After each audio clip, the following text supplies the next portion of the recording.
मलाई हलुवा अलिकति बनाइदेऊ न, कस्तो खान मन लागिरहेको छ। पछि ल आमा, अहिले हामीलाई ढिलो भइसक्यो। छोरी सुन न, मलाई कस्तो मन्दिर जान मन छ, एकचोटि लगेर ल्या न। हुन्छ आमा, तर अलि पछि है। यस्तै साडी ल्याइदेऊ न बुहारी मलाई पनि, गुलाफी कलरको ल।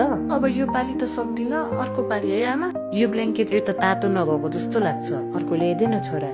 यो वर्ष भइहाल्यो, अर्को वर्ष है आमा। सबैजना बसेर खाना नखाएको पनि कति भयो, आज छुट्टी लियो सबैजना। कहाँ भ्याउनु, भ्याउँदैन मेरो त, जानुपर्छ। मेरो पनि भ्याउँदैन, जानुपर्छ। आमा जानुभएको पनि 10 दिन भइसकेछ, धेरै याद आउँछ आमा तपाईँको। नानी यो हलुवा लगेर कागलाई दिदेऊ है, आमाले मन लाग्यो भन्नुभएको थियो, त्यसैले बनाइदिएको। आमाले ब्ल्याङ्केट चाहियो भन्नुभएको थियो, दान दिएपछि आमाकोमै पुग्छ होला नि। अनि साडी पनि भन्नुभएको थियो, मलाई भन्दा आमालाई दिएको भए आमा कति खुसी हुन्थ्यो होला।